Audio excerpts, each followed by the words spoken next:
Hello, good morning, good afternoon, good everything, everyone, no matter where you are. Today, Productive Break has a slightly different topic, even if it has also to do with our work-life balance and the way we actually handle our work-life when we're moving. So, it happens quite often, especially in a location-independent career, to need to travel. Location-independent career give us the absolute capability of moving, of being in another place, of handling our business on the go, but it's kind of a very high challenge even for the most skilled ones. Why is mainly this happening? This tends to happen because even if we have complete management of our time and tasks, we always tend to build routine. And as long as we follow our routine, we're productive, we're sticking on task, and everything is going to be fine. What happens when we're traveling is that most of the time, or we're going visiting people, or we're traveling for business issues, yet we are breaking our routine. So we start dealing with an invaded life. This is how I tend to call it, when we spend time with people, when we start having some sort of commitments that we usually don't have, and is somehow tougher to manage it. Plus, we're having a lot of, let's say, unexpected things. Like sometimes internet connection is way lower if we need to run some calls. We don't have all the comforts we have back home. It's really tough. So all the unpredictable things will happen. So how can we go through all this? Now I'm walking through my 4th year of location-independent career. Since 4 years, I'm my own boss, objectively, first as a freelancer and second as an entrepreneur. I don't have a fixed time schedule. I'm in charge of my agenda, I'm in charge of my task, I'm in charge of everything. Since 4 years, I've been living in about 7 or 8 countries, and I've been traveling for more of a dozen. So just to give and bring an example, last December, I spent less than 10 days in my home base, and I went to different countries, and I was hopping on and off an airplane. So how can I go on sticking on my routine, being productive, being effective during all these things? Something I learned are some basic hacks that are actually optimizing my time. I'm saving my times, and I'm keeping myself accountable. So what I tend to do, first of all, is creating my task list before this week. Of course, when I'm traveling, I'm not going to have the same routine. So if I don't have some fixed things and some urgent things, I would be happy to postpone them when I will be back. But in a location-independent career, sometimes we're away for 3-4 weeks, so we can't postpone and delay all the time. The first trick is optimizing the dead times. Let's call it this way. When I was living in Southeast Asia, and I was traveling with intercontinental flights, so I was actually moving on a plane, stuck on a plane for 12 hours. What I was doing was planning all my work shift to optimize this time, to absorb the jet lag and sleep in the proper hours from the place I will be landing, and to be productive. So I was organizing all the part of the job I didn't need to be connected to.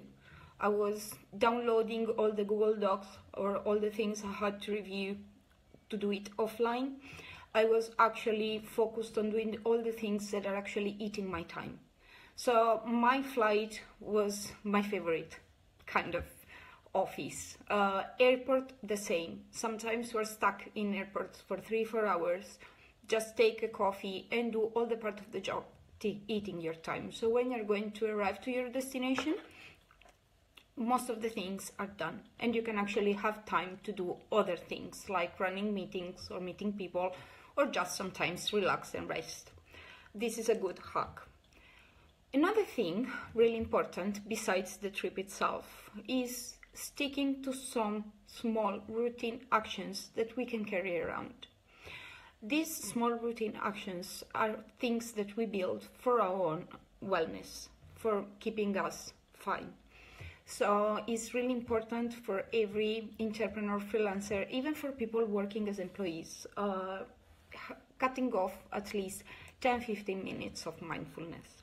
You don't need to be into meditation properly, but keeping some time for yourself to empty the bucket, to think to things, to have silence, to have no one around.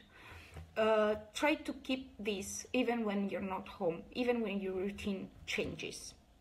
Every one of us have different things. For instance, I work sitting a lot of hours, probably as most of you do. Having every day my 20 minutes, not more, of yoga is helping saving my back. So if you have, for instance, you go running or you do something for your body wellness, it's important to drag this pattern to your new life. Considering that the fact you're traveling is not going to be always a vacation. You have to go on with your life. You don't need to put your life in a standby. So whatever you're doing for your well-being, might be yoga, might be running, might be physical activity, keep on sticking them. Of course, you can downshift if you have very busy day and very busy week ahead, but keep on moving. The best solution I'm finding, especially when I'm in big cities, is really walking a lot. So I'm actually taking my time to take a long walk. For me, walking is one of the activities emptying my mind, allowing me to have thoughts flowing, to sometimes having idea, unplugging. This is really helpful and it keeps the blood pumping and it's very useful.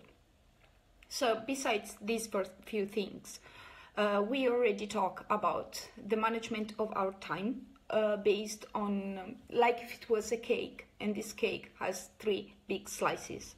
One is dedicating to be on field and work, one is dedicated to ourselves, and one is dedicated for study.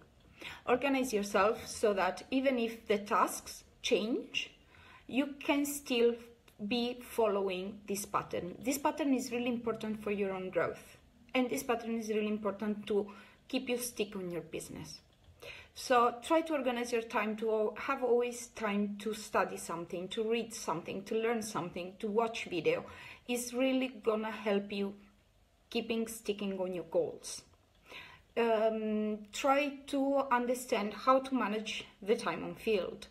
So of course, if you're managing your customers, your leads, your partners remotely, and you have to spend a week with them, of course, you're gonna invest more time working with them on field for a few times. Try to organize things to keep yourself accountable. And always, always save time to rest. So this is a very important topic. I don't remember in the previous live if we talk already about setting boundaries and the power of no. The fact you're going to spend a week in another place, especially a place where we know people, we have friends, we have people that want to see us, tends to make us feeling we owe them our time, we owe them full of our attention. It puts us in a very weird position. So sometimes what happens is that after a few days, we tend to feel honestly restless.